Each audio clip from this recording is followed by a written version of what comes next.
said the other day when I didn't get it on tape. Right. But remember, you were talking about your friend Tony, Yeah.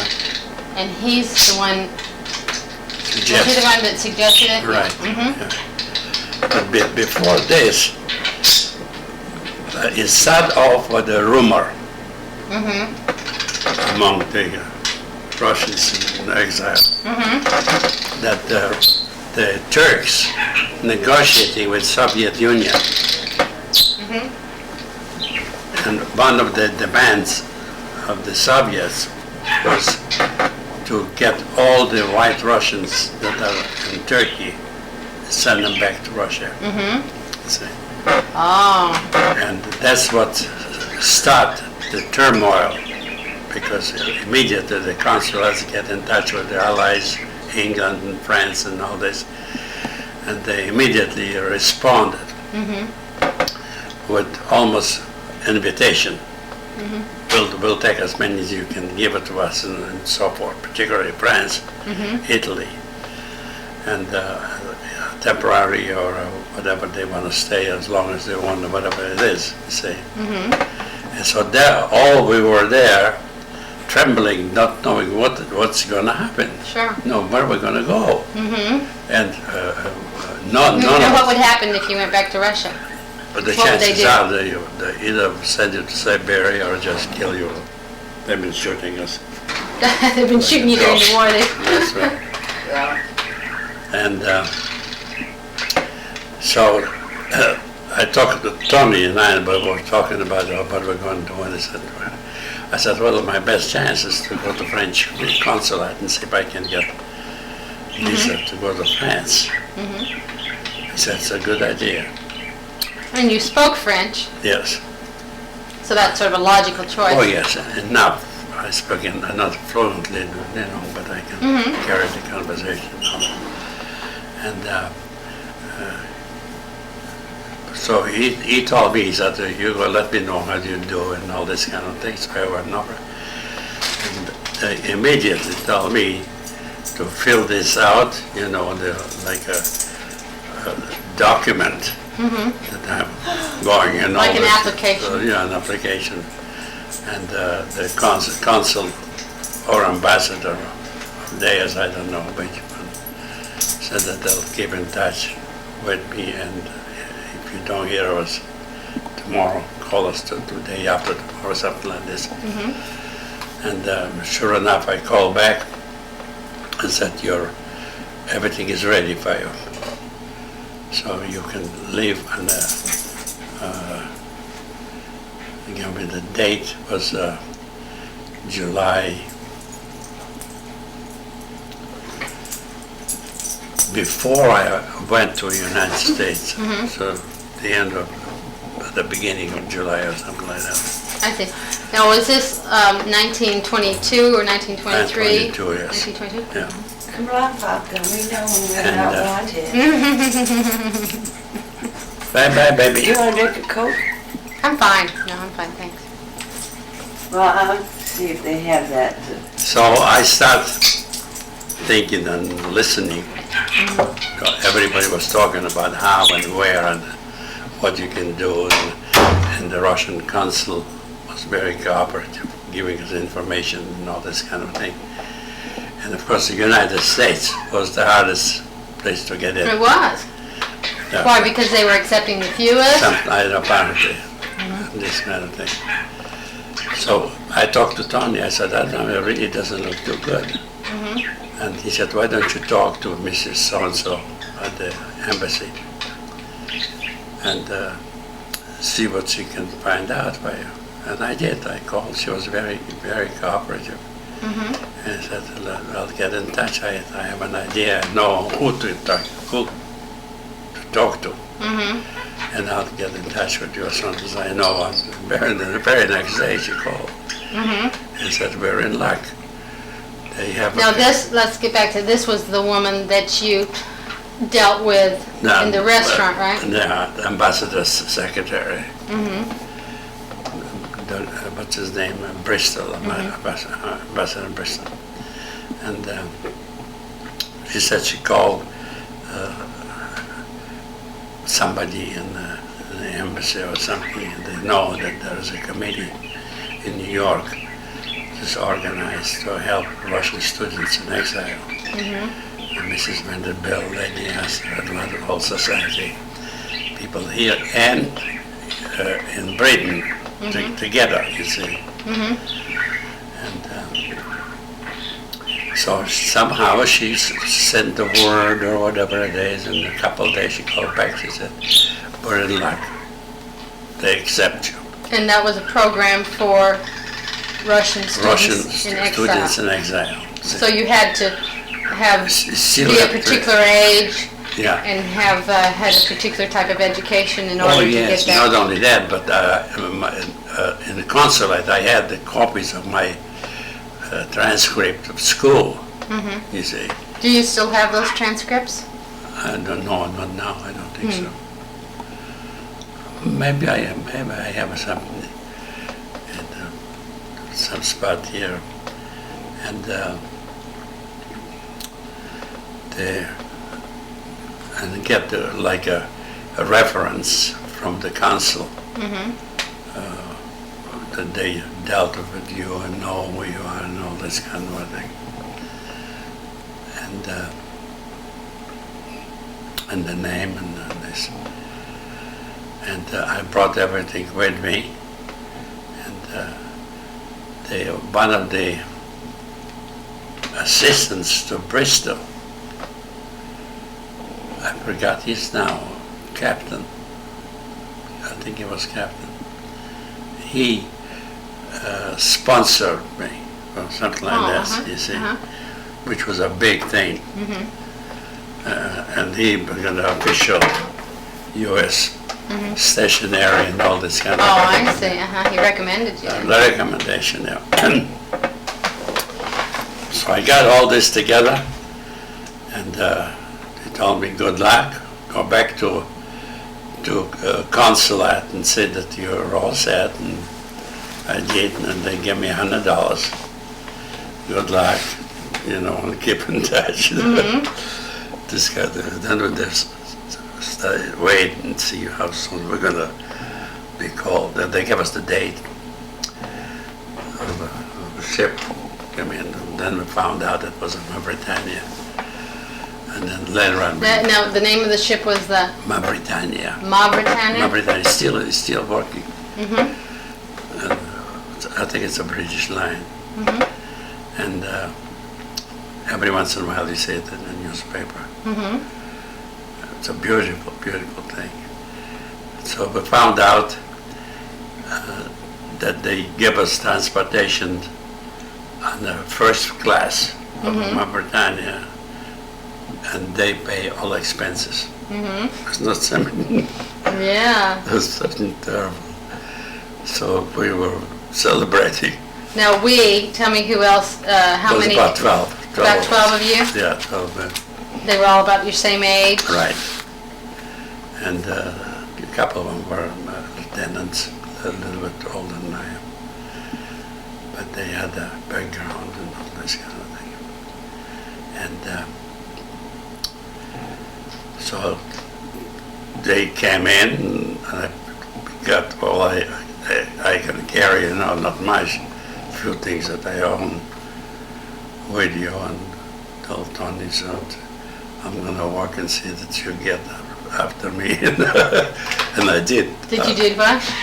That I do something to help him to Oh! back to the United States, He said, you Yeah. owe me one, Alex. That's right. Right, And I did. Yeah, well, tell me about Yeah. how you did. Now, he was a White Russian too. Tony was a White Russian, so Sure. he was as worried as the rest. Right, oh, yes. Did he go to France first, or did he stay there No, in Turkey? he stayed there. He didn't get any. No, until through the consul or something, he got a permit to go to the United States. How long was it before he came to the United States? Maybe 3 months, 4 months or something. Oh, so it was right away. Oh, yes. He Yeah. didn't have to wait very Yeah. long. What about the other people that couldn't leave Turkey? They didn't have the passports, or they didn't. Were any of them ever returned to Russia? Did that actually happen? No, nothing happened simply because the Turkish agreement with Soviet fell through. I see. They denied Yeah, their request. their request, and there was nothing that happened. So a lot of them stayed there because the things got to calm down as far as the jobs are concerned and all How this. long did the war last? When was it that the Bolsheviks actually Well, the claimed revolution victory? was 1917, Uh-huh. how the Red Revolution started, you see. They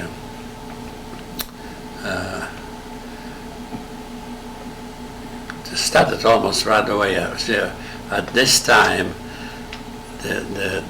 first they wiped all the Tsar's family, and all this kind of, they arrest them and shut them all down. And then the provisional government took over, called Kerensky, on the Democratic side, and it looked like he's going to do something, but nothing happened anyway. So the Reds were stronger and stronger, and they organized a huge army. And they just started moving from north to south. And in many instances they had nobody to fight them, you see what I mean? But the White Russians started to organize very quickly. And they started from Siberia side. The White Russians did? Yeah, from there, I forgot the name of that country right next to, wouldn't be Japan. China. No, not China. Next to Russia? No. Right Well, I there. need to get that map. Where's It that could map? be China. It could be. It probably is Japan. China because it's over there on the eastern edge of Russia. Dana gets back, we'll look at the map. You know where it is? Where is it? Wait a minute. Right there, I think, in that cabinet. In this cabinet? First one, yeah. In here? On the left side. No, This in is the where- drawer. In the drawer? Yeah. Yeah, here it is. I think it's China if my geography is any good. I know. The Russians started their offensive and Right. well, there's Mongolia and there's China. Could be Mongolia. Of course, then, back then maybe they had some different names too for some of these Yeah. areas. Well, anyway, that was the beginning. General Denikin, his name, he was originated the drive.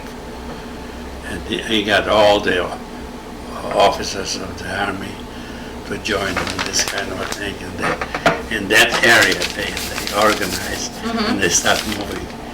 Well, they were a long ways away, weren't they? Oh, yes. You're probably wishing they started organized a little closer to where you live, right? Yeah. And before we knew, they took to Moscow over, and moving towards Kiev, The Reds or the Whites? the Reds. Uh-huh. And the Whites were right there, they're coming in, and beginning to give resistance to the Red Army. In many instances, their force was much more superior than theirs.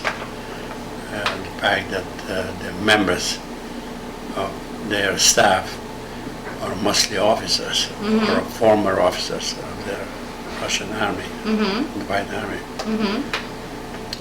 And everybody else follow them, And that was the beginning of the revolution. Then they came by Kiev the first time, and they were repulsed. They what? They fought them back or something like I that. see. Now, there was a time you said that they came into your house and they took their bayonets and... Oh, yes, yeah. Was that the first time they came to The Kiev? first time, yes. Uh-huh. Tell me. That's when they arrest my father and all that. Oh, I see. But it was interesting that you said that they didn't do anything other than they just sort of tore up your house a little bit, right? Just yeah. The thing that surprised me that the active members of the Red Army were Jews. They were? That's right. Commissars. What are commissars? Commissar, like a title. Yeah. Commissar, with a star, a red star on them, and all this kind of thing. Like they're in charge. And they are the ones that canvassed the city, and they came to the house, our house, and he would have put the brown revolver on the side, and the two soldiers with the bayonets with him, you see. And they walked right into the house, and my mother was in panic. He didn't know, what to do and all this. And I remember what they did. We had some paintings in the living room. And one side of the living room was like a sitting arrangement with a French table and the chairs around. And originally it was all the albums. Family albums? Huh? Family albums? Family albums, you know, all in that area. And over in the walls were very good paintings. Not internationally known, but pretty good. And what one of the soldiers with the bayonet took the bayonet and cut the painting right on the bias in front of us. You see. I remember, but I did something else. Well, before you told me that, like on the chairs, that they cut the fabric on the chairs. Yeah, that's too. right, with the bayonet, the thing. In other words, they messed things up and left. They didn't do anything. Other than that. They could have done more. Now, how did you know they were Jewish? I don't know by the name, by the appearance, or whatever it is, but I found out later that's what it was. In the whole city of Kiev, they had a band of these commissars in charge, and they were doing all the investigating and all that, arresting and all that. So the people that arrested your father, were they from Kiev, or were they people that had come in? No, not from Kiev, but from some. It wasn't just a local group? But the army, I don't know. Well, okay, what we were talking about is when it started, and you said it started in 1917. All right. When did it end? Well, it was still going when I left, 1920. Well, but what about when you left Turkey? Was it over by the time you left Turkey to come to the United States? Yeah. They were still holding the United States. The Crimea still held by White Russians. Is that right? Right. They're still there. They had plenty of help from the Allies. They brought their artillery and all this kind of thing. And they held it for a while. I don't know how long. Then eventually they withdrew, and that was the end of it. That was a sad time when the rumors were about the last cavalry men were in retreat, you know, and they came to the Black Sea on the horse, and there's no place to go, you see, and they were taking the guns and killing themselves right there and all that kind of thing. Rather than be captured or killed by the Reds. I see. Okay, well, back to happier times. Right. You were on the luxury liner. Right. With 12 other rogues from Russia. Yeah. And then you said that tell me about when you arrived in New York City. That was the 3rd of July, just before 4th of July holiday, and we were on the deck of a ship watching the fireworks. We didn't go right to the Ellis Island. Sure. We were on the outside of it. And we were trying to find out what the hell it was, and then they told us tomorrow was a holiday and that's a celebration. But You thought that it was strange thing to You see. thought they were just happy to see you, Yeah. right? That you'd What are they arrived. doing, right? They do this whenever Yeah. students in exile The arrive. very next day, the committee came aboard and told us that we're gonna go right to Ellis Island and we'll get off there. And they're gonna stay with us to go through the formalities, whatever it is. And sure enough, we were right there. And you just breezed right through Yeah, there, right? right. You didn't have any. And they took us on this taxi cabs and took us on the east side. I remember it was like a 3rd Avenue, 2nd Avenue somewhere, a restaurant. Not any big name or anything, but like a big cafeteria style. And we had a breakfast there. You see, this is the first time they ordered for us, the committee, you know, everybody got the same thing. And it was cereal. See, that's the first time I had a cereal for breakfast. What did you think of it? But I couldn't make out. I said, what the hell is this? Do they eat this stuff all the time? Yeah. Well, and then haven't you had cereal every day since then? Seems Oh, like you yeah. always eat cereal. You had your I sure cereal do every now. day. So you go, well, that's okay. I guess I'll eat this the rest of my life. Okay. So then what did they do as far as, where did you stay? They took us right to the hotel on 57th Avenue. It's a club. What do you call that club? I think, did you call it the Republic Club or something? Republic something. I can't think of the name. With a sign of Republic. So, well, anyway, they register us individually, you know. They give us rooms, two to a room, and the ladies with us, they were tremendous.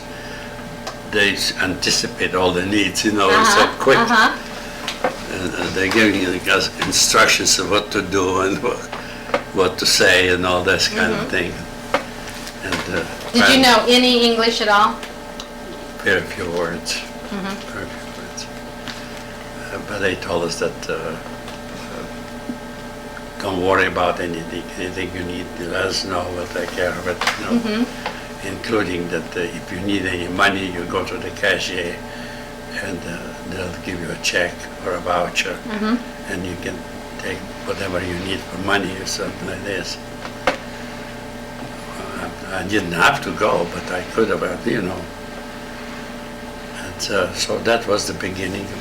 You gotta get out of it. The hotel and the walk right on the 5th Avenue, you know, go and look at the store windows. They're back again, you're home. Yeah. Well, tell me your first impressions of New York. Oh, it's tremendous. Tremendous, the size of it, you know. All the skyscrapers. There's nothing like that in the world. See it. Well, then tell me about, you're saying, so what did you do? You were staying in the hotel, Right. everything was taken care of? Well, the committee was working with us, getting our application to universities and getting in touch with the openings and all this kind of a thing, you know. And actually, they didn't give us any choice where to go, you know.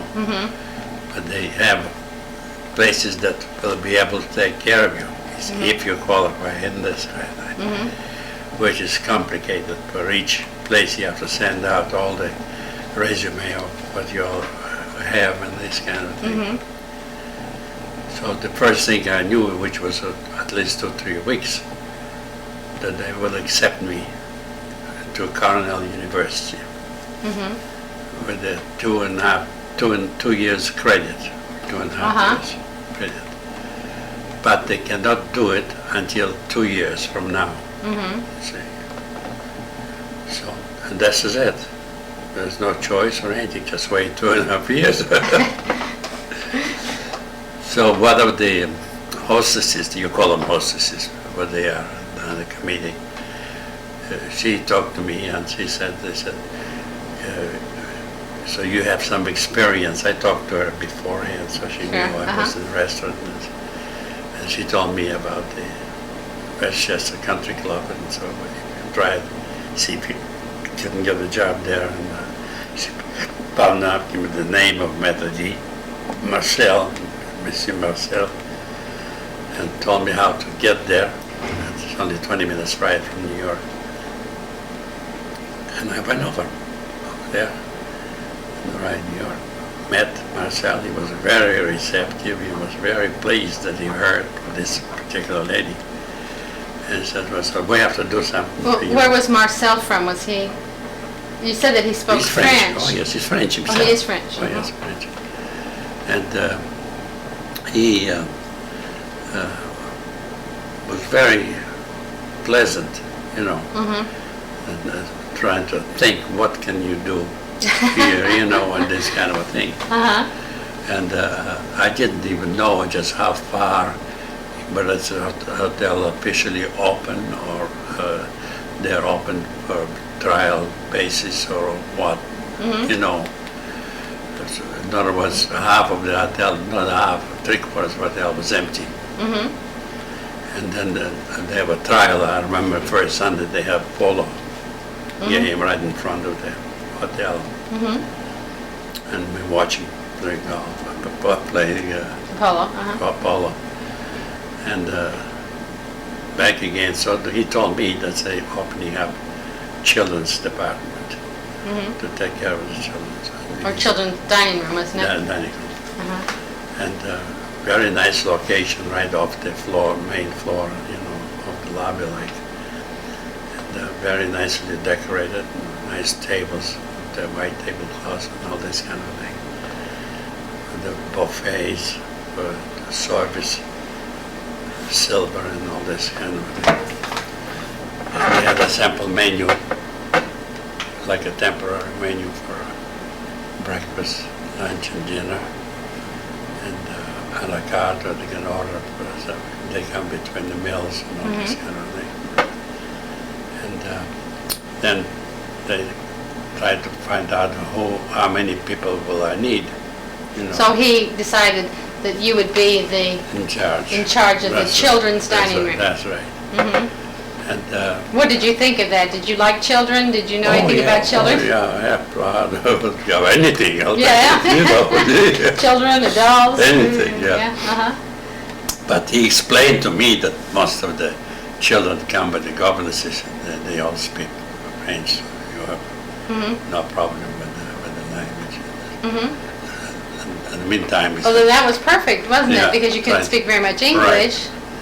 but you can start learning. Yeah. She said, now, you know. So I got a room, almost a walking distance from the hotel.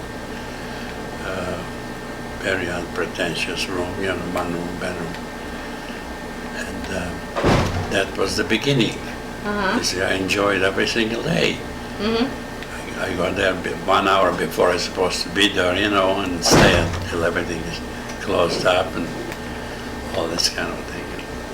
Probably seemed pretty nice compared to the internment camp. Oh, yes. Oh, I mean, yes. you had been from deluxe to the worst to back to where it was That's good right. again, so you probably appreciated it. Yeah. Now, I want to go back and talk a little bit about when you were in New York City when you first arrived. Didn't they have parties and things like that Yes. for you? Oh, yes. And you Yeah, got they just come and have a list. What? They had a list. Uh-huh. Some of these ladies, they were debutantes. Uh-huh. And I went a couple, 3 or 4 times. They had one Russian night there. with the Russian Cossacks on the show and all this kind of thing. And they played Russian music, and I think it was like a Ritz-Carlton hotel, beautiful. So when you were in New York City, you were wined and dined. Oh and- yes, beautiful. Do you think that the people, And they treat us like we are something, you Like know. royalty. Oh yes. do you think that they were particularly interested in royalty because the United States doesn't have any royalty? I don't know, something like that, or because of the circumstances of White Army and defeat, actually, and Yeah. those kind of things. Uh-huh. I thought that maybe they thought that you added a little Right. bit of flair to... One fellow, he was in Constantinople. He was, how he got the job, I don't know, but he drove automobile for Admiral Bristow. you see. Oh, uh-huh. And he spoke English besides French. And he was a count. Count Mansetsky was his name. You see. And he was the driver for Admiral For Bristow? Admiral Bristow, yes. And when he got in New York, he probably went the same routine or what, I don't know. But anyway, he met the young lady, and eventually I met her, you know. I was told, but I can't think. She met him too. I couldn't think of her name. But her family had a national name of fabric manufacturers. I don't know what you call them, that material, you know. And, Textiles. textile, something like that. But she was high on the list as a wealth or something. Eligible bachelorette? That's right. Uh-huh. And eventually I met him later. They moved to from New York to, I think the name, Tina probably remembered. the state right next to New York. Well, anyway, when she comes in. Uh-huh. And years later, we've heard that he organized or had the organization to fight Bolsheviks in Russia, you see. And his home was like a palace, but he had a unit of Russian soldiers with him, see, with the guns, and they march around and all this kind of a thing, you know. And the room, Like Buckingham Yeah, Palace or that's something. right. and there's a bunch of rooms there, but he took us in the room, which was his office like. And it was a room of communication, see. A huge room, like this one, with all walls lined up with the receivers of telephones and all from all over the country, you see. And he was trying to organize the group to go inside of Russia to fight Bolsheviks, you see. And somehow I remember that he got interested in meeting Hitler. And somehow he went to Germany or whatever it is to meet Hitler, you see. And was very few things were in the paper, but occasionally there was an article what it is that he organized already, like a 16 offices or whatever it is inside of Russia, which were white organization against against the Reds. Mm-hmm. And so I don't know, I don't remember anything happened with maybe Bettina knows, because for the first time I went over there, I was amazed at the house. Jesus, they had a bedroom, extra bedroom, a powder blue blanket, like, you know, and silk pillowcase, silk sheets and all this kind of a thing, you know. Just unbelievable. And he had in his receiving room, he had a statue of himself Oh. in the Russian uniform, Uh-huh. you see. A statue of himself. Not personally, but like a vision Oh. with the coat, uniform, and the stars and all this kind of thing, and all that, which was actually his, you know. And that's something. Yeah. But do you know what happened to him? Obviously, he didn't win back the Soviet Union. But, No, he did not. I don't know. but did you also know of Prince Machiavelli? Who was it that Yes. was making the perfume? Perfume in the Kiev and New York. Tell me about him. Well, we had on the 160th Street, 110th Street, was a Russian cathedral, and a large one too. So over there was thousands of Russians in that area, you see.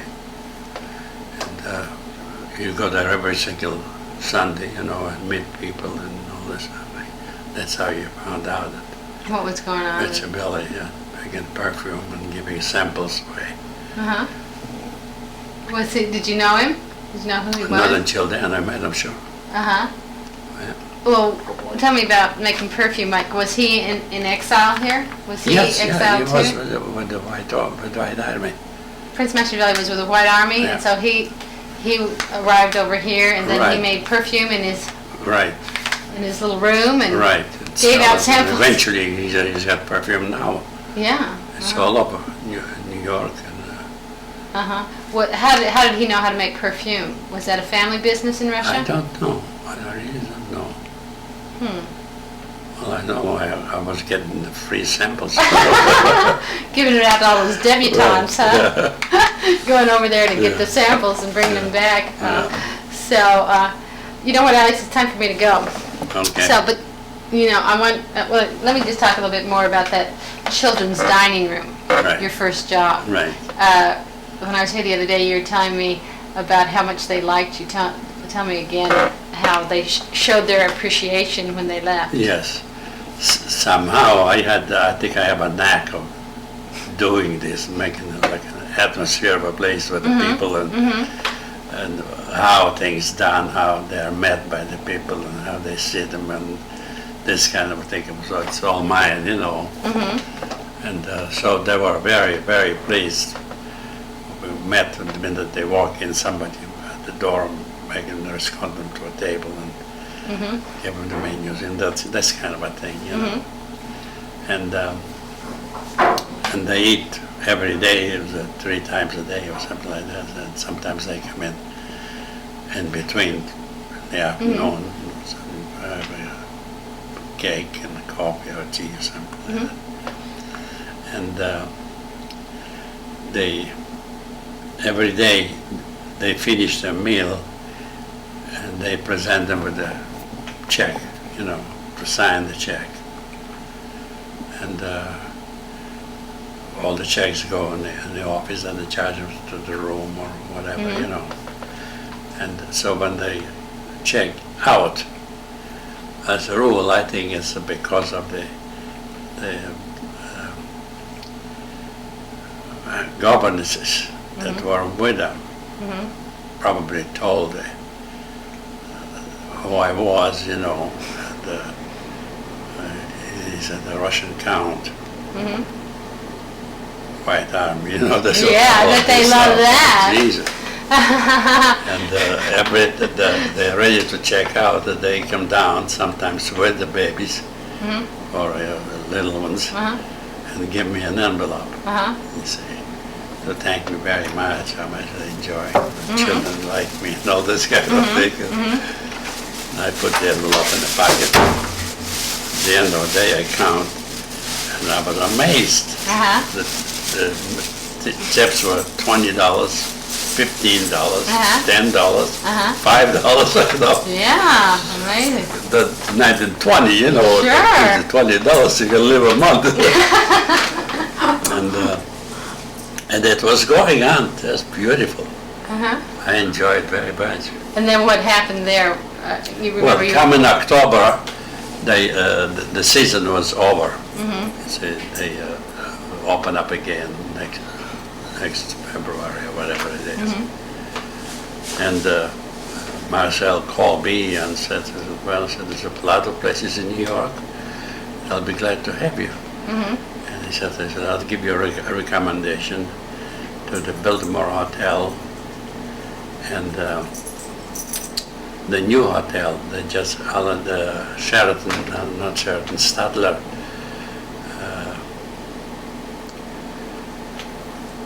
I can't think of the name of Hilton, the hotel. Statler. Right, the 7th Avenue Hotel. It's a brand new one, 1,800 rooms and 28 stories high, and it was just a fabulous operation there. And so I went to the Biltmore Hotel first. No, remember, I wanted you to get this on tape. Yeah. You came back and you had some money. Oh, and what you yes. did with it. Well, the first thing I did, I got dressed up. How much money did you have when you came back? About $600 or $800. What did you buy? I bought everything, dressing up, tuxedo, derby, top coat, you know, with the silk tips and the cane. So I was all dressed up to go to a theater or to the ball or anything like that. So when you were walking down the street, your buddies would Dressed up. see you, Yes, right? oh, yes. But Alex is doing okay. Yeah. Well, Particularly, the Russians were amazed at me. On 116th Street, he said, Jesus Christ, what did you do? You robbed someone here? you mean the ones over there by the cathedral? Yeah. Yeah. Well, let's start that with that tomorrow when you got your job. Was it All for right. the Statler Hotel? That you got your next job? Statler Hotel, Pennsylvania. The name of our hotel is Pennsylvania Hotel. The Pennsylvania Hotel. Well, let's start with that tomorrow. The Statler, right? Good. Okay. Go ahead. Okay. Yeah, I'll get it. Oh, you want to get it? Where were we? I think yesterday you had just started to tell me about getting your job at the Pennsylvania Hotel. Right. But, you know, there's one story that I want you to tell, and that's the one about the fellow trying to learn to drive. Oh, And we have his yeah. picture here, just a little. You saw his picture, I'll show you. Yeah. Do you remember his name? Walter. Walter what? I can't think his last name. Well, see, He's Armenian. He's Armenian. Armenian, yes. He's a nice looking boy, nice looking man. He can do anything. I told him he started to learn how to dance on his toes with the knives. And in no time he was in a restaurant doing this thing. What restaurant? A Russian restaurant in New York. Oh, in New York, Yeah. I see. Was he a student in exile or just another Russian that you knew? I don't know whether a lot of people didn't get in that quota or whatever it was, you know. But some of them get in after they come in. They apply to different places or different committees help find a place to go to continue their education. Was Armenia, was that part of Russia at Right. that point in time? Right. And was he a white Russian too then? Oh, yes. Well, remember, I wanted you to tell the story about when he wanted to learn how to drive. Yeah, it's the funniest thing, isn't it? Somebody sold them an idea to sign the mechanics contract with a lot of money. You see, I think he paid so much down. But they started to laugh at him what he was doing. So he went back to the owner and he said, I made a mistake. He said, I don't need this mechanic, I will learn how to drive. How was it that he finally figured out, how long was it before he figured out that? Couple weeks at least. Yeah. Were you, what you had told me before is like he'd be sitting there with all these books and trying to try to learn. And you'd ask him, is this how you learn to drive? Was he a roommate of yours or just a friend? Yeah, roommate. Okay. What about your first car? Do you remember, did you buy a car? No, right where we lived was a garage, big garage. And somehow I talked to a man who was at the door, on the way home or something, and he said, would you be interested in buying a car? I said, we have a doctor, he has a car here for 2 years and he wants to get rid of it. And I said, well, I think it'll be wonderful. I don't know how to drive or anything, He said, well, there's no problem learning, And so time went by, 1 month, second month, and finally one day he said, oh, come up upstairs and I'll show you the car. And that was a Hummerbill Roadster. And he said, he don't care, he said, he'll sell it for anything. So anyway, he gave me some ridiculous price of $90 or something like this. And I think Tony was the one that talked to me. He said, geez, you have nothing to lose, buy it.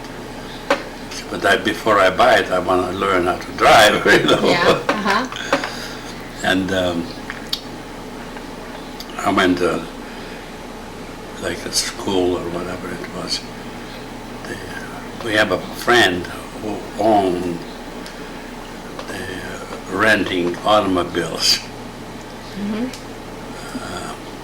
I forgot the name, Hertz. I think it was a Hertz.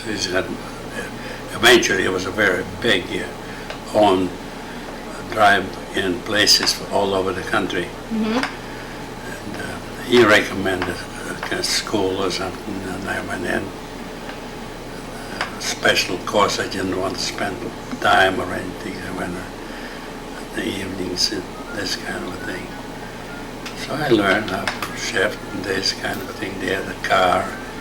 Eventually they let you drive in the backyard,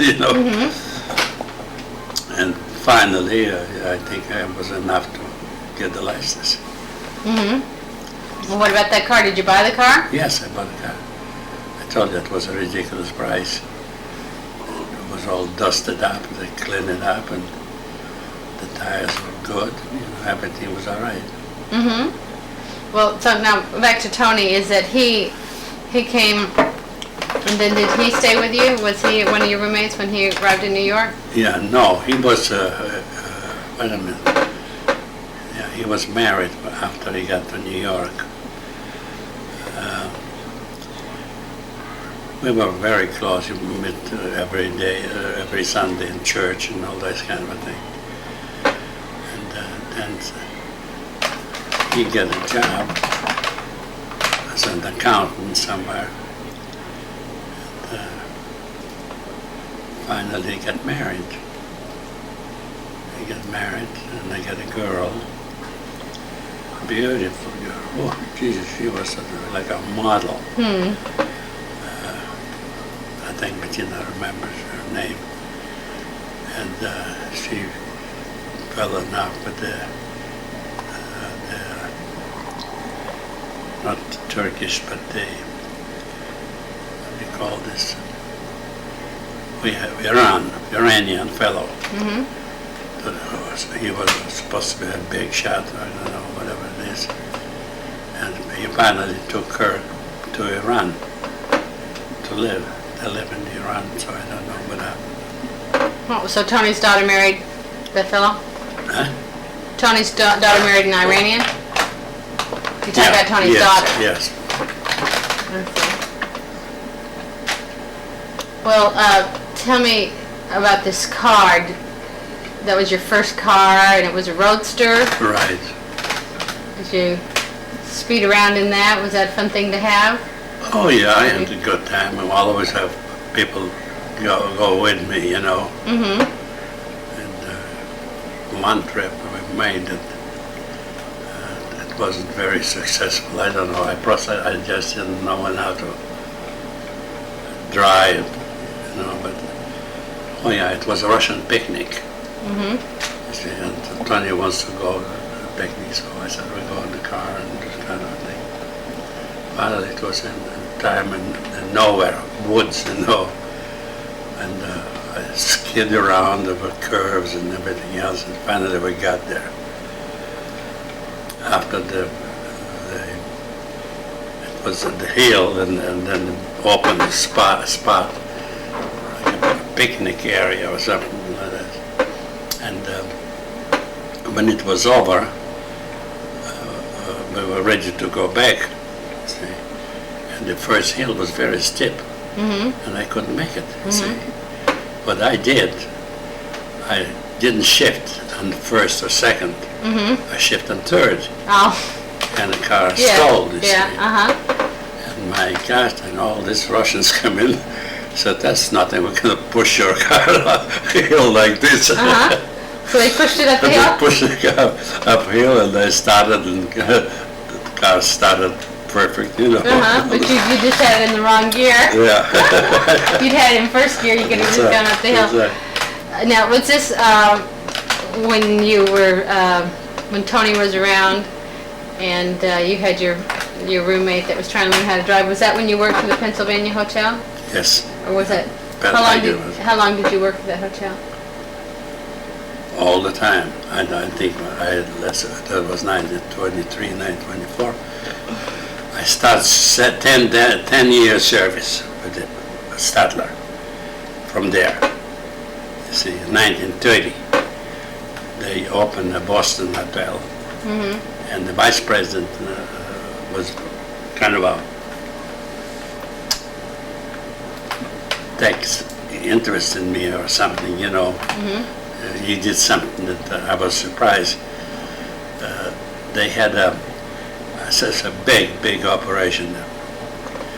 The soda fountain was big and all this kind of thing. They had one man that was making syrups, and he was, I think, was Puerto Rican fellow, and he had all the recipes and all this kind of thing, and all the compliments, how beautiful things, how tasty everything was, you know. And he decided to go home to Puerto Rico. So he went to the Mr. Hennessy, who was the man, and told him that he's not sure when he'll be back. But his planning is to get married and stay there or something. So he said, there's no problem. What about the recipes? Well, say, I have the recipes. So he said, well, you give me the recipes, so I'll have somebody take over. And then he came to me with a bunch of these recipes. Now, was this when you first started working for the Pennsylvania. Pennsylvania Hotel? That's when you went back to New York and you were Right. looking for a job. Right. Right? Well, the first year, I think, I worked behind the counter. Oh, so you worked with the Puerto Rican fellow? Huh? You worked with the Puerto Rican Oh fellow yes, that had all the... not really, because he is in the basement making syrups and I see. all this kind of thing. He didn't work in the fountain like the rest of them. The fountain was big, and one part of the fountain, there were sections. One section take care of sundaes, the other milkshakes, the other was ice creams and sodas and all this kind of thing. Was this like close to the lobby of the hotel? Right on the main street, I see. facing the railroad station. Oh, I see. The entrance right from the street to the Oh, I see. it's a very popular place.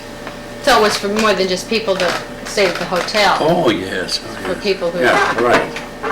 It's a tea room called tea room. A tea room? Yeah, the soda fountain tea room. I learned very quickly about all the preparation, everything on a large scale. It's a crate of oranges, crate of lemons, and I had one section, the end part of the fountain with all the squeezing machines and all this kind of a thing. Strainers and measure cups and all this.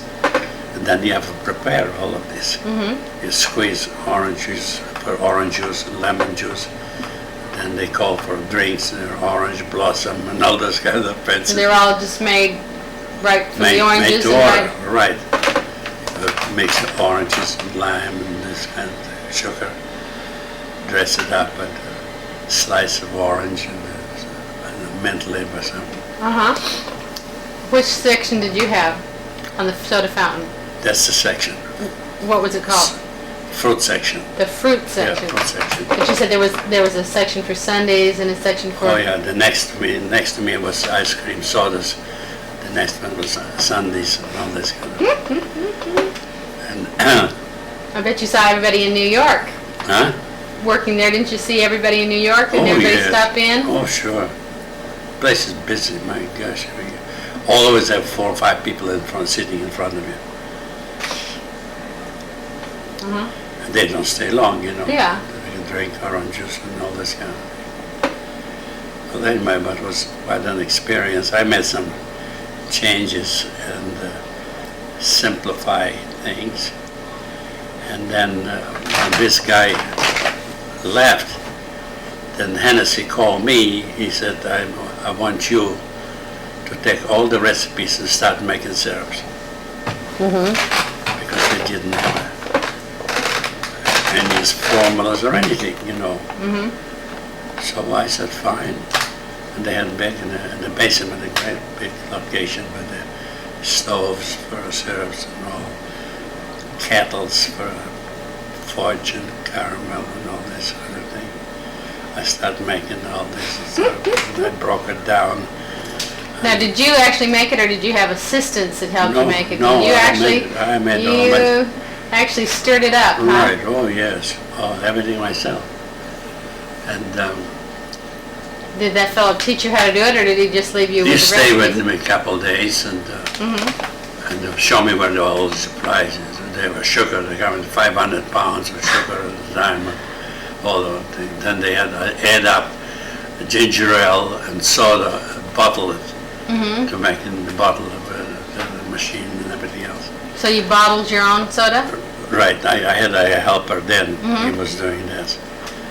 And anyway, I made all the syrups and all this kind of thing. And the soda fountain was bigger and better all the time. Finally, he called me, he said, maybe you've stayed enough here. I said, why don't you get upstairs and get on the floor, take a fountain, soda fountain, and give me a job of assistant manager of a soda fountain, the whole thing. Tiro. I think it was 9 waitresses and all this kind of thing. So I learned that thing. I made some improvement and cashiers and this kind of thing. They had a soda fountain. Their own cashier. And I've changed it so that they eliminate this. So they pay, give them the tickets in the fountain, and they pay the cashier on the other side, opposite. This kind of thing. That went big for everybody, you know. And I was there as a manager. Started hiring, planning. So how long were you a manager there? Are you talking about, this is still in New York, right? New York, yeah. Oh, it must be at least two years, at least 2 years. Now how is it that none of these debutantes caught you? Well, I went out with them, you know, but you don't go by one person, you know. You go with a group or five couples together and all this kind of. They were all interested. I like them all. So then they opened a Statler in Boston. Then Hennessy came to me and he said, I want you to go to Boston. So I said, well, I don't know. I said, I have a friend of mine, Tony, and I'd like to go with me. Well, take him with you. You know, I said, fine. So he gave me a job as a assistant manager of the Café Rouge. That was a new room. Seat about 200 people, big one, In Boston, in Boston. at the, was there a Statler Hotel there? Yes, a beautiful hotel. Brand new, just opened it. You know how much rooms were there? No, $3. is that right? Yeah. When they opened. The Hotel Pennsylvania, I think it was $2.75. Mm-hmm. And then it went up to $3, $4, $10. And I stayed there. You stayed right in the hotel? Oh, no, I had an apartment. Uh-huh. And I brought Tony, and Tony, I gave him the soda fountain. So Tony worked with you? Yeah, he worked with me. Was he, now he was married at the time? I don't think so, no, not yet. Married right after that. I think when I left for Boston, I think that's when he got married. And I enjoyed the Statler job, very, very good. Now, the years are going by, and whatever happened to your chance to go to school at Cornell? Did Well, that ever come up again after 2 years? I think a couple times they send a notice that you're still on file. As soon we're ready, we'll notify you and all this kind of thing. But I had my eye on the Boston University because it's right there, you see. Mm-hmm. And I was in a good standing there with the Statler company. Mm-hmm. Not only the manager of the Café Rouge, but the manager of the hotel and all this kind of thing. So one day I went to Boston University and I told them what the story was, and I told them what the records were and all this kind of thing. And I said, I'm working so I can put full time, but I have to make arrangements. So if I work in the daytime, I can do it at night, And if it's possible and this kind of a thing, they work it out, So I told Mr. Henderson that I have a chance to go to university and finish my education. And everything was all right. I worked hard. I guess it was very difficult. But, I went through. They were very nice to me, I see they try hard, Listen, but they gave me some breaks to get through faster, and this kind of thing. So you actually enrolled in Oh yes. there? Oh yes. Uh-huh. Oh yes. And that was in 1927, I think, or 26 or 27. And in 1927, the hotel business went sour all of a sudden.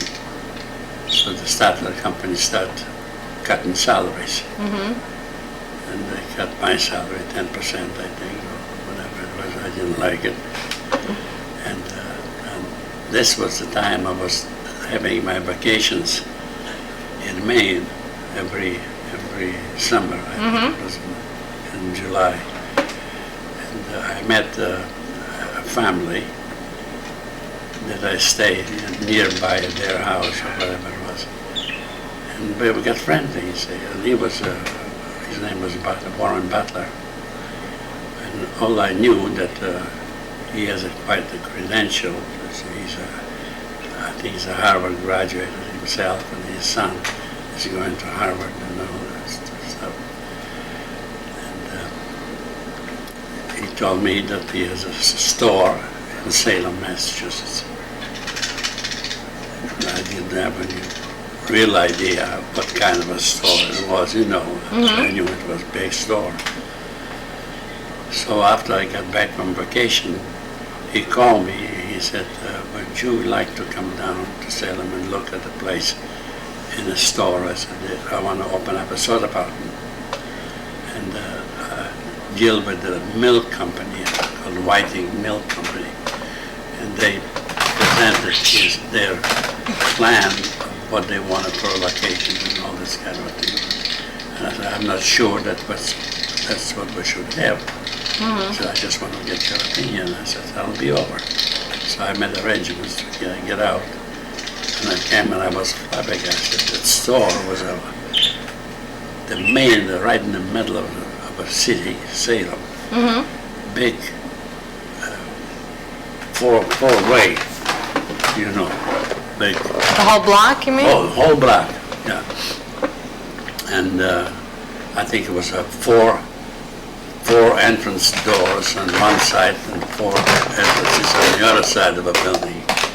And a huge parking place and all this kind of What was it called? Almy, Bigelow, and Washburn. And they were in business 90 years or something like that. It's all like a family. Butler's grandfather and grandfather or something. They started this business. So I was very impressed at the store. My gosh, there were 100 people working, more than 100 people working up there. And everything is neat, clean. There was a second floor was ready-to-wear dresses and all this kind of thing. The third floor was offices. And so I look around, I ask questions on the traffic, how many doors, how many people come through these doors. And this kind of thing from this side and this side, how many aisles and all this kind of thing. Then I walk and I spot a location that I think is immediately I told them that the location that Whiting Mill Company proposed is no good. You see, because they were on the side of a store against the wall, but there's no traffic up there. You know? It's like a big furniture and this kind of a thing, you know. Yeah, it's not. Well, anyway, Major. I look around and I see there's a 1, 2, 3, 4 main store. This is must be about 60% of the traffic come from the front here, you see. Then there's the aisles, you see. The first, second, the third aisle. The third aisle with the first door, entrance of a door. See, then in the aisle, then you take 10, 15, no, 25 steps and the stairs going to the second floor. No elevator, just walking up the second floor. And opposite was the candy counter that I didn't like because it was a messy stuff. Some Greek had a machine, toffee machine, pulling this damn candy, you know. And it was a mess of papers all over the place and all this kind of thing. And so I had an idea, so I thought, well, this would be the ideal location for me because I'll be meeting all these people coming in this way and going to the main aisles. And so I figured out how much space I need, you know, and I took it right at the beginning of the stairs up to the end. See, that was about 24 feet long. So I roughly sketched where it was, and the place stairs lead to a basement, and there's a room in the basement.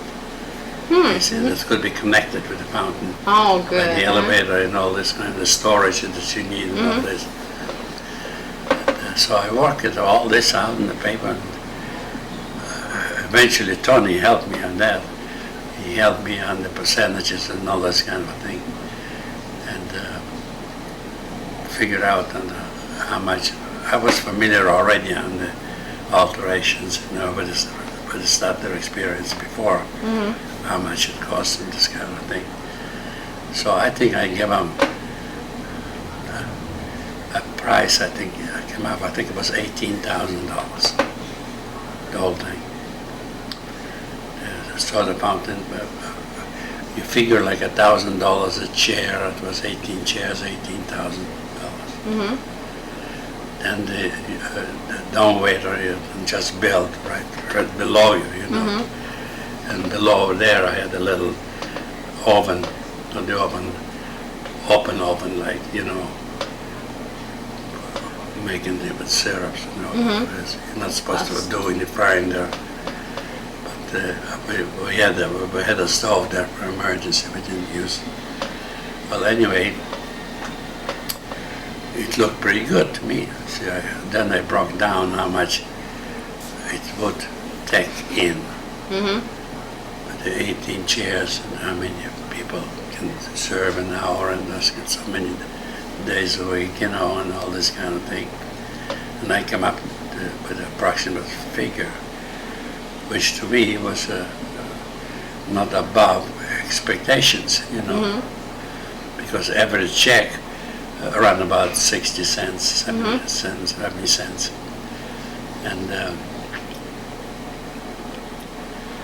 And I got all of this. I talked to Warren Butler and I said, here's what I propose.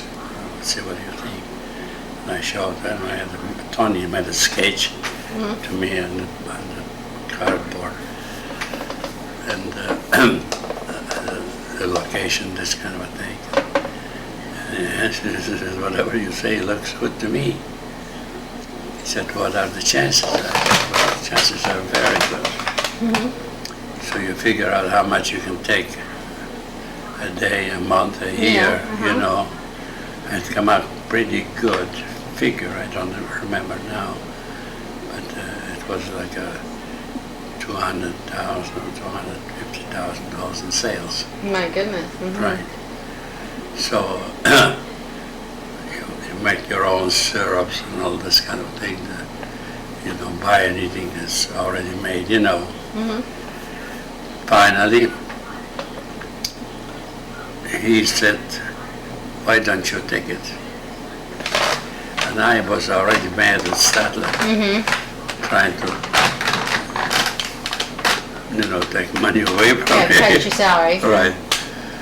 And so he said, well, you tell me the date when you want to take over and start doing it. So I went back and I had talked to Henderson, how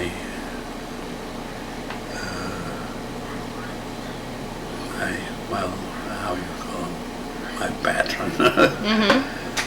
And I thought, here's my opportunity to do something for myself.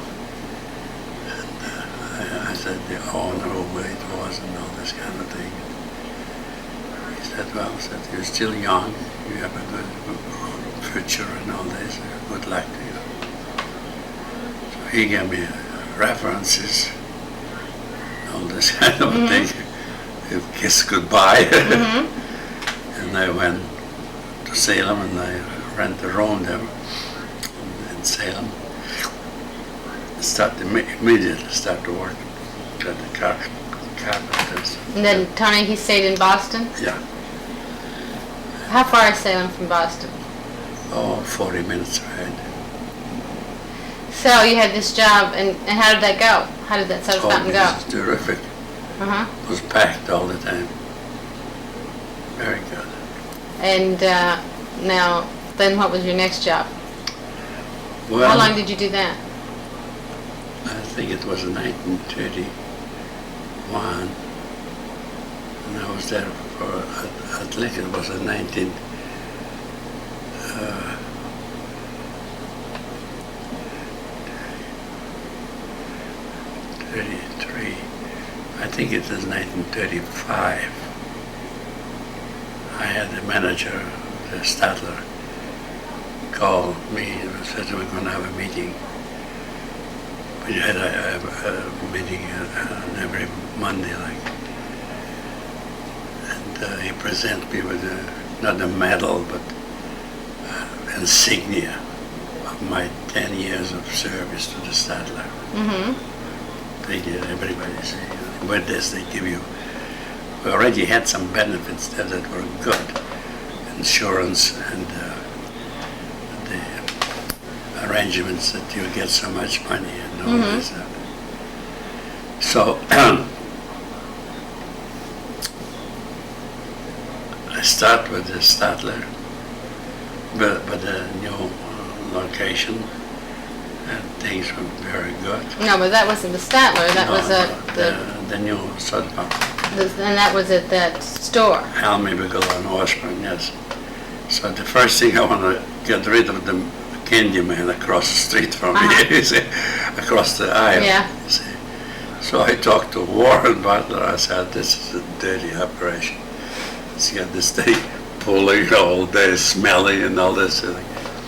I said, what you need is a Schrafft's operation of a candy department. Schrafft's is a national candy department. And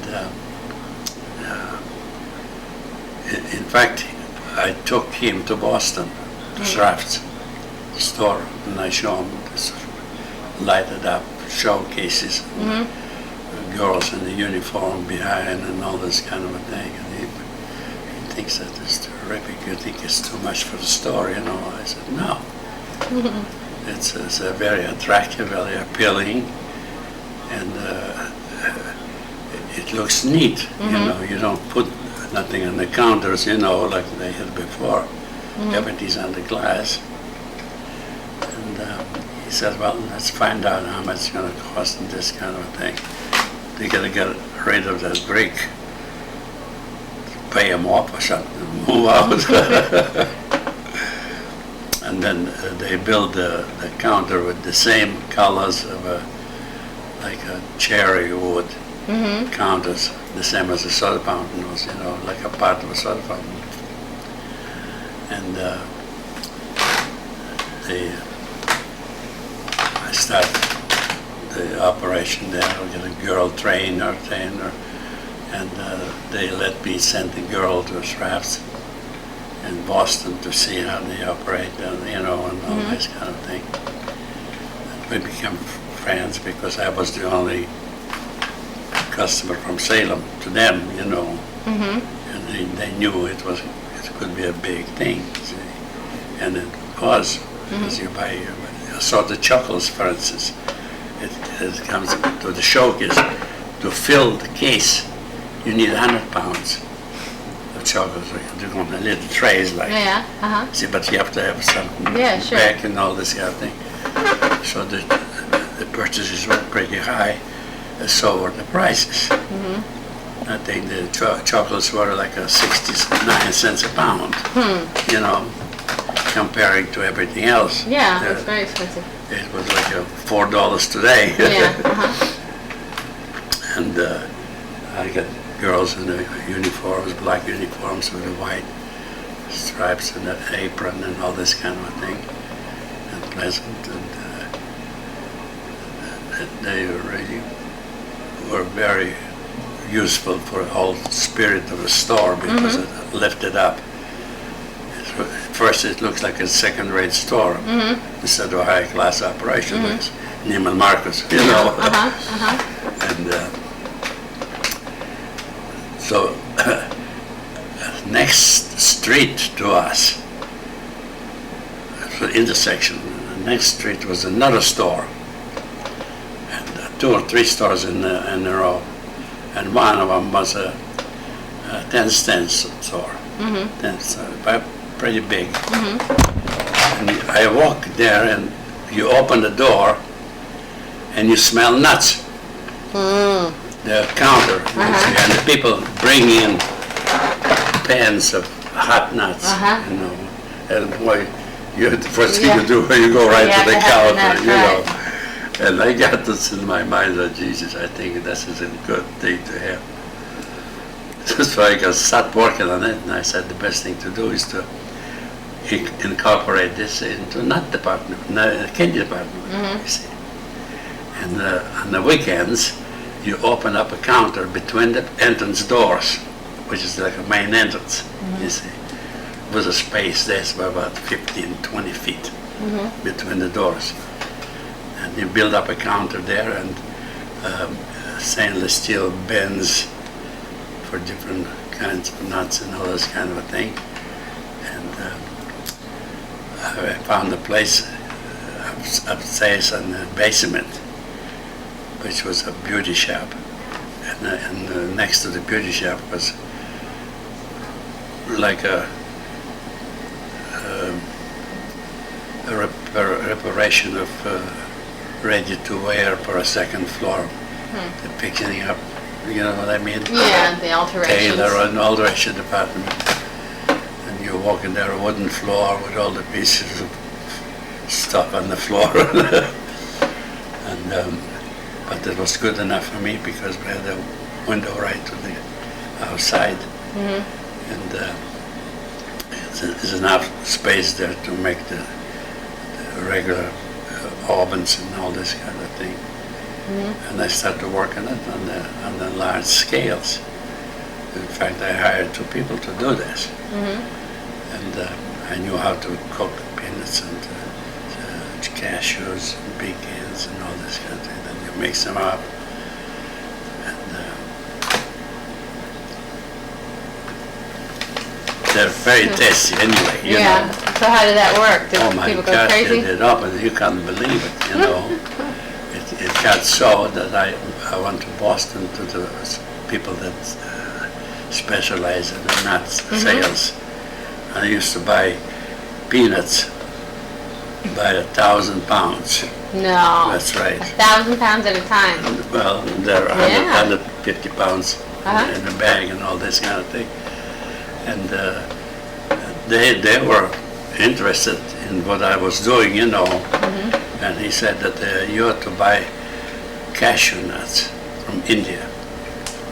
Oh my gosh. And what? What's the matter? Nothing, I'm falling to the right side. Oh, I can't stand up. Something. eventually I bought like a walnuts, all kinds of Spanish peanuts, pecans and all that, almonds. I started to specialize on cashew nuts. And they come in 25-pound tins, about this high. So it come directly from India through Boston. What do you call them, agent or whatever it is, you see. And it was his specialty.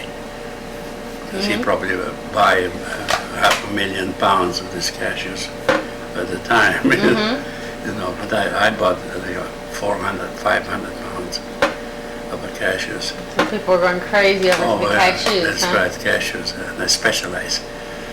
The prices were very reasonable on the cashew. I don't remember now. I think it figures like 15 cents a pound or something like that. So I sell them for 39 cents a pound.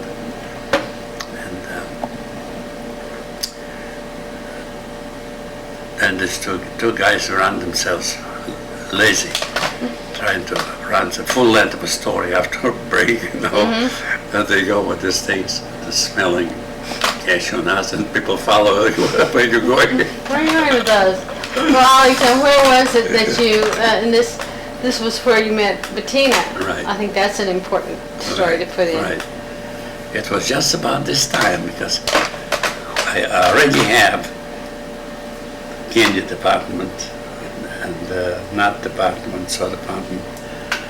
And one day, I think I was talking to Warren Butler, and he said to me, "No, what's next? What do you want next?" I said, "Well, I'll tell you what, that place on the balcony could be made in a tea room." It's not attractive what they have, you know, you can have that anywhere in the basement, but not in the open balcony, people could see it. He said, "You think it'll go?" And it was a beauty shop on this side, and this end was a tea room. And the back entrance to the kitchen and all this kind of thing. And I can visualize things, what could be done, you know. I already thinking of bringing a kitchen and a chef and everything else, you know. And start fix it up the balcony, mow and clean it up, and start from scratch because it wasn't painted or anything, you know. And Warren Butler had a friend visiting him from Norway. He's an artist, and like a commercial artist.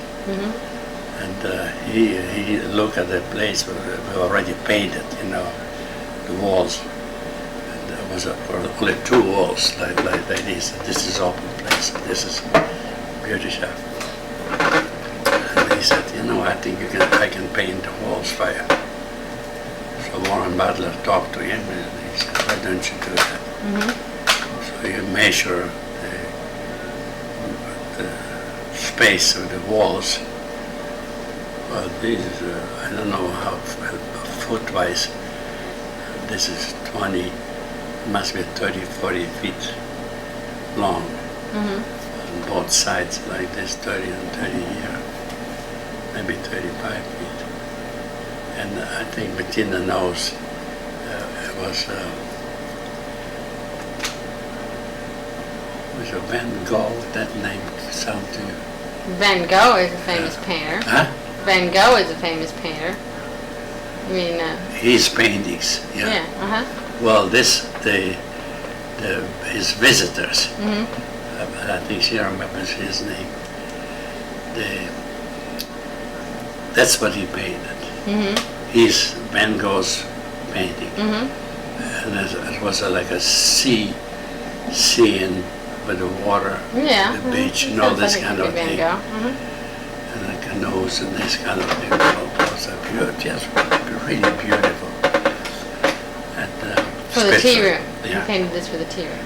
Then I followed through with the settees instead of tables. Settees all against these paintings, and then tables in the middle, and all this kind of thing. Sit about 48 people, I think. It's not big. And I got the entrance painted, the stairs and all this kind of thing. Big ad in the paper, and I had a fancy menu that I can use, I got a French chef that I knew.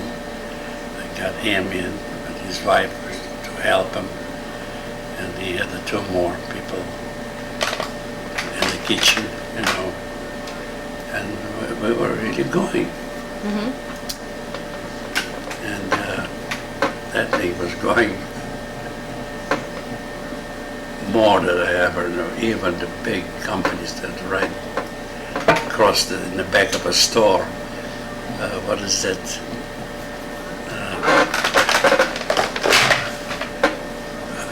Company, very well known company. They have games they make on the market. Kids. Toys or Huh? toy games or for children or? No. For grown-ups. That you buy in the store. Kids, come over here a minute. You mean like table games? Yeah. To play? Yeah. Monopoly and all this. Monopoly, Yeah. it's like That's- Hasbro or That's right. Mattel? She knows the I name of them. know, They're known all over the country, the name of it, yeah. the factory. Let's know the name. I'm right to think the name of the people that were in Almy's store in the back of us, next street in the back factory. What?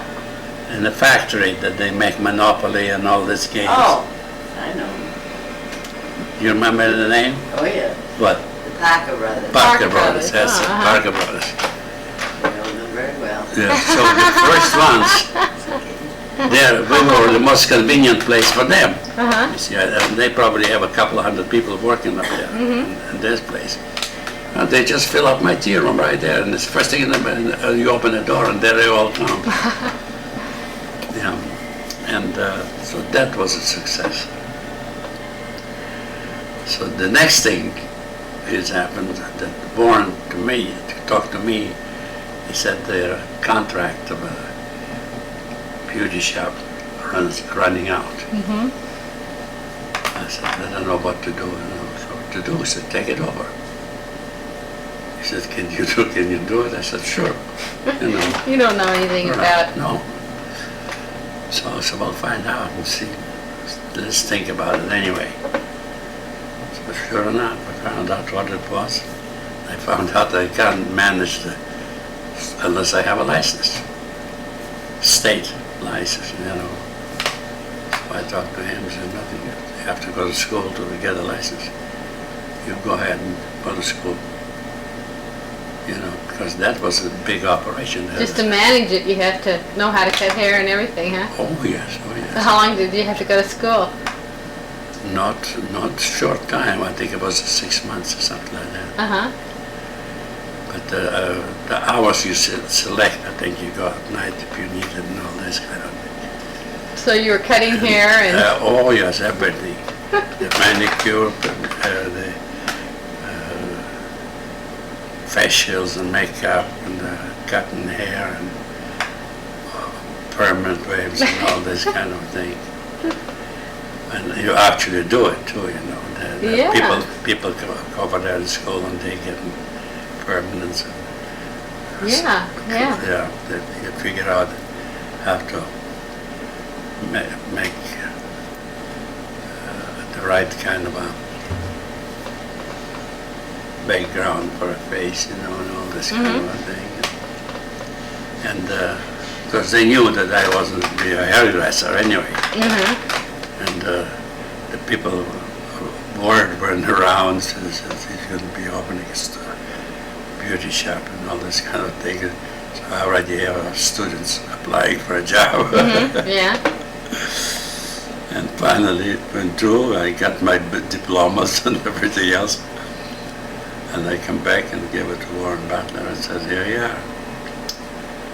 So they gave a notice to the company. I forgot the name of the company that owned the store, a concession. They all over the Boston Frankel store or something like that. They were very sorry, and he said that they let it go, that they could have done much better, but so Warren Buffett said, well, we'll be still friends. Goodbye, you know. So then all the help that they had, I think it was 7 altogether. He knew right away I was taking it over. I tried to find out all I can from them. What was good, what was not so good, this kind of a thing. Painted up shop the same color scheme that I had in the restaurant, you know, so it looked like it's the same thing when you walk in. And I think it was 8 booths. And, you know, with the drapes on each side, an open place with a cutting area and all this kind of thing. And the cashier, I think it was 2 manicurists, and I found it was somebody that I knew from a Ritz-Carlton hotel in Boston that lived in Salem, you know. So I said, can you get me a good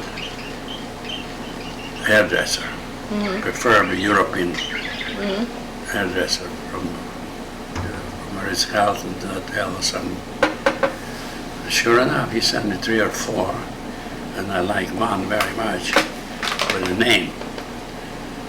Joseph, I think it was his name, Joseph. And he satisfied me that he knew all the permanents and stylists and everything else. And he worked before, he worked with assistant. The assistant does the shampooing the hair, put them under the dryer and all this kind of manicure if they need it. She's attached to him all day. So I like the idea sort of follow the same kind of assistant. Right? Him and the girl, they were a team like, you know. And put ad in the paper. And the first thing I did, I had a style show in the restaurant. In the morning, I can say. And that's where Bettina showed up. Wow, This one, you remember? It's She came to the style show? to see the style show, yeah. Her hair is up to shoulder, up to here, you know. some shoulder. Huh? The lower shoulders? I modeled, they sent for a bunch of advertisements. Yeah. Only they wouldn't cut my hair. Yeah. You wouldn't cut it, no. Unless I got permission from my mother. Okay, hold on just a minute, I'm gonna put my battery on. That's when the pump is working, yeah. Yeah. They call it, What? because I keep walking off to my right. Something's Uh-oh. Oh, Jesus. Okay. Well, okay, so Bettina comes on the scene. Yeah. You see her, Well, I think I told her that she got money for Russian before we could do anything for you or something like that. so was it love at first sight? Yeah, I was interested right away. Uh-huh. And anyway, she says, I'll be seeing you in a couple of days or something. You sure enough, she's back again. What'd you do? I don't remember what it was, but they agreed. Did we do your hair, kids? At the show? Yeah. I just Yeah. got it. And you did cut it?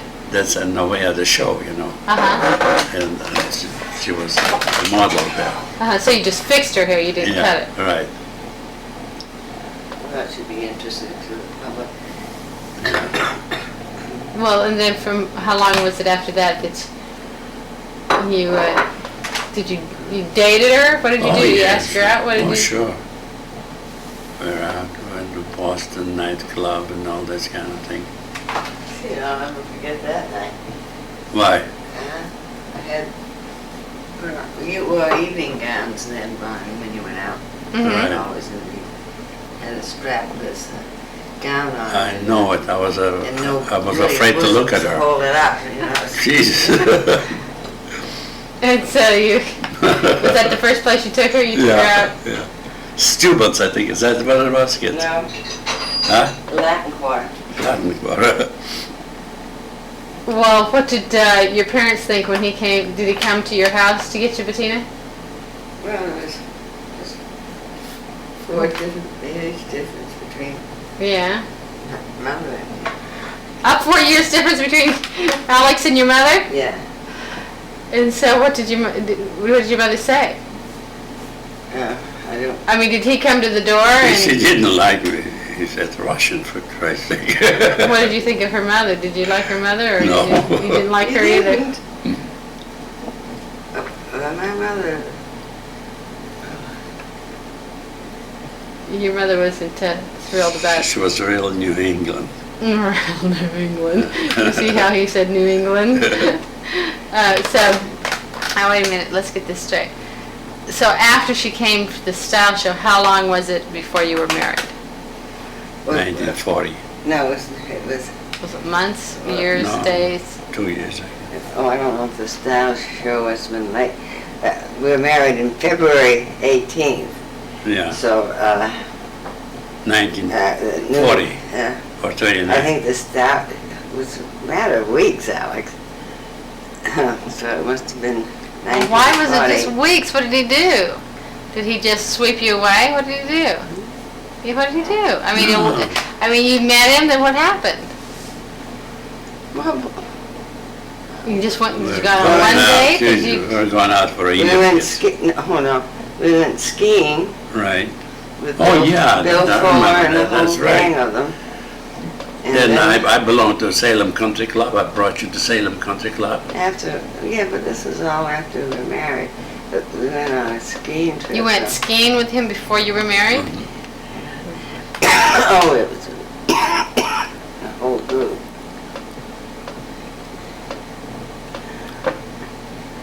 Well, Anyway, finishing up with the beauty show.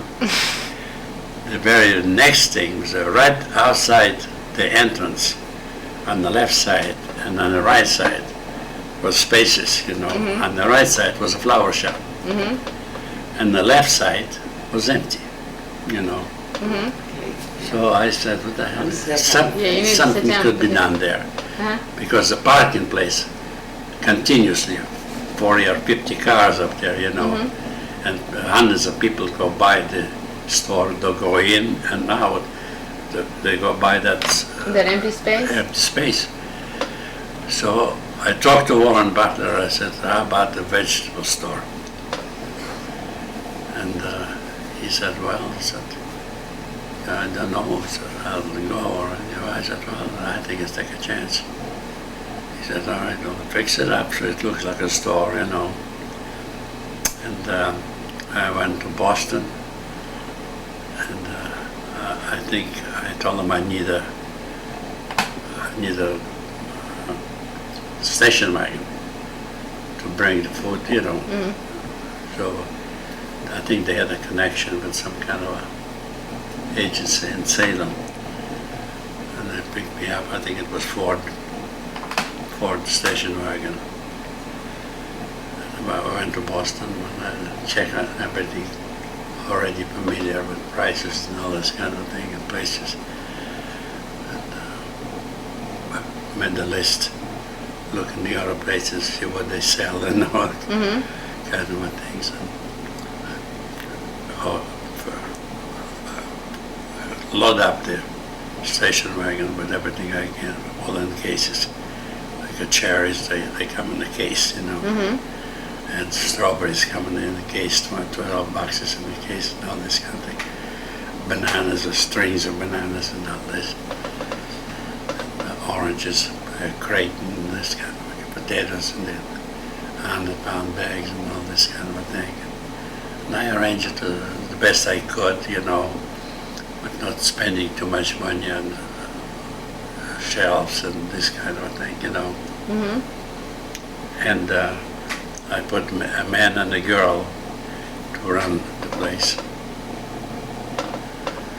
And it went pretty good, Ran me ragged because we were constantly running out of items and I have to go back in the store to get it. And I was doing this eventually. I made arrangements that they can get you delivery from Boston. And it was much easier. And I had a man who was with the girl in charge and to give him the responsibility, to order and to get what he needs and all this kind of thing. And it was wonderful. Everybody was glad it's there, Even the flower shop across the way, they were glad that I livened up the place, Yeah. Well, Alex, let's stop at that because we need to go. Let me Okay. make sure that I got everything. Yeah.